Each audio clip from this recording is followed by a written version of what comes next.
Middle east न Europe, जंग के बीच भारत का असली हीरो वही बना जिसे कोई पहचानता तक नहीं। नमस्कार, मैं हूं आपके साथ इशिता तिवारी और आप देख रहे हैं सी न्यूज भारत। मिडिल ईस्ट में तनाव की आग ने दुनिया के ऊर्जा बाजार को हिला दिया है। स्ट्रेट ऑफ हॉर्मुज, जो दुनिया के तेल और गैस का लगभग 20% आवागमन संभालता है, बंद हो गया। इसका असर भारत तक भी पहुंचा है। भारत अपने कच्चे तेल का करीब 40 से 50% इसी मार्ग से मंगाता है। लेकिन हैरानी की बात यह है कि भारत के बाजार में इस जंग का असर अपेक्षाकृत कम दिखाई दे रहा है।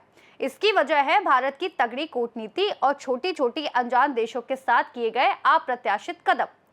पेट्रोलियम मंत्रालय ने हाल ही में कहा कि पिछले महीने की तुलना में भारत में कच्चा तेल, एलपीजी और एलएनजी की उपलब्धता में स्पष्ट सुधार हुआ है।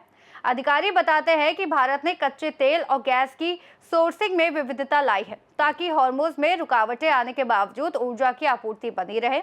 एलपीजी और एलएनजी की प्राथमिकता भी इसीलिए बढ़ाई गई ताकि आम लोगों और जरूरी क्षेत्रों पर असर ना पड़े।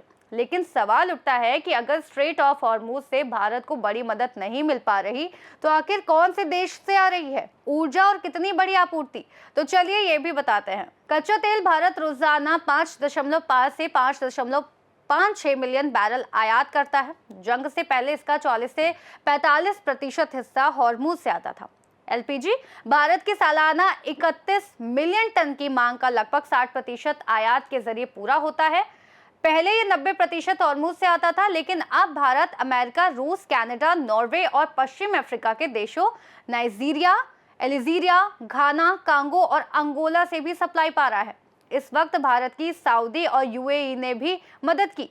ईस्ट वेस्ट, यानबू और हबशान फैज़ेराह जैसी पाइपलाइनों के जरिए वो सप्लाई भेज रहे हैं, जो हॉर्मुज को बाईपास करती है। इससे समुद्री रुकावटों के बावजूद भारत को कुछ मात्रा में तेल और गैस मिल रही है। इस तरह छोटे देशों की मदद और रणनीतिक कूटनीति ने भारत को मिडिल ईस्ट की जंग से पैदा हुए ऊर्जा संकट के तूफान में स्थिर बनाए रखा। कुल मिलाकर कहानी का सार यही है, जब पूरी दुनिया मिडिल ईस्ट की जंग से हिल रही थी, भारत ने अपने दोस्तों, छोटे, शायद अनजाने लेकिन भरोसेमंद देशों के साथ मिलकर रास्ता खोज लिया। छोटे कदम, बड़ी सोच और विविध सप्लाई चेन ने ऊर्जा संकट की आग को भारत तक पहुंचने से रोक दिया। यही दिखाता है कि कभी-कभी बड़े संकट में छोटे और अनजाने सहयोगी ही सबसे बड़ा सहारा बन जाते हैं। फिलहाल के लिए हमारी इस खास रिपोर्ट में अभी इतना ही। देश और दुनिया की तमाम बड़ी खबरों को जानने के लिए आप देखते रहिए सी न्यूज भारत।